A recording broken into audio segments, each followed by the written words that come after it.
Hello, I'm Dr. Bertha Woon. I'm a general and breast surgeon at Bertha Woon General and Breast Surgery.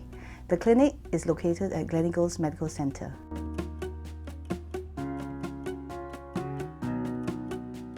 The risk factors for breast cancer are number one, gender, which is women, but this does not mean that men don't have a risk. Men with strong family histories also have a risk of breast cancer. Increased age is a risk factor for breast cancer. However, nowadays even teenagers can get breast cancer, so it is no longer 100% true. Next, people who have no babies. This is not a complete truth because some people with multiple children still get breast cancer. Early menarche is early menses. So people with early menses, for example, nowadays some children get menses as young as 8.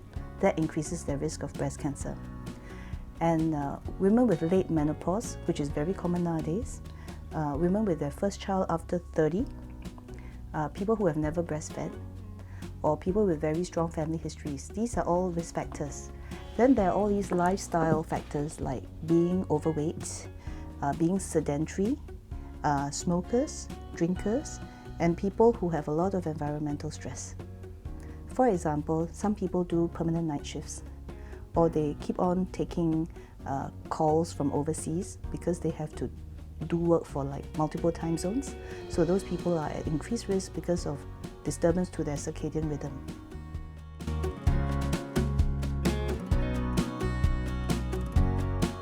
Well, self-breast examination is a necessary first step. Most of the time, women think that they are looking for breast lumps.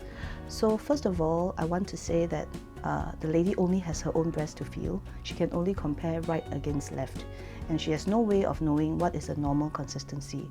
Some people are born lumpy and some people are not. The next problem a lady will likely face is that our nerve endings on the fingertips can only feel lumps which are 0.5 centimeter and above. Anything smaller than that is not possible to feel. The third difficulty a lay person would have in self-exam is the location of the lump. So for example, if a lump is very near the skin surface, then it is much easier to feel as compared to a lump that is against the chest wall, for example.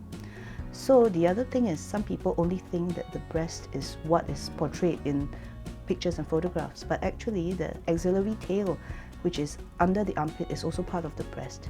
So ladies need to also feel that section.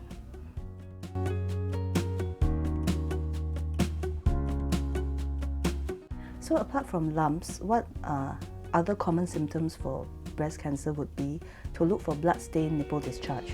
Usually this will happen when you look on the inside of your bra cup and you notice that there's some brownish staining. That is one of the signs of breast cancer. The other thing to look out for is whether your nipple is inverted or everted. Most people, the nipple will poke out. That's called eversion. Now, if the nipple recently inverts, that means it points inwards, it is one of the signs of breast cancer. The next thing to look out for is called skin tethering. If there is a cancer underneath the breast and it pulls on the skin surface, you would look like a little dimple on the skin. That's called skin tethering. Some people, the cancer is quite diffuse. It makes the breast skin look like an orange peel. That's called peau d'orange, right? Then there are some other kinds of breast cancer which can present like eczema. It's inflammatory breast cancer and extremely rare. Most of the time a rash is just eczema, but if it persists, you need to have it checked out.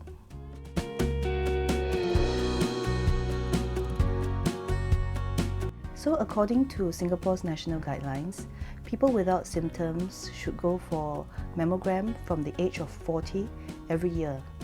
If they are 50 and above, the screening is mammogram once in 2 years. However, because our population is mostly Asian and Asians have very dense breasts, sometimes we supplement with an ultrasound breast just to look for the lesions that cannot be seen on the mammogram. If, however, the person has a very strong family history of breast cancer, we would advise the lady to have the screening 10 years before 40, which is to start at 30. Well, mammograms are not as painful as you think. If you follow the radiographer's instructions and position your breast correctly, the mammogram can be done quickly in 2 shots per breast. Remember, all you need is to do your first baseline screening. Once the results are out, you can decide how you want to follow up after that.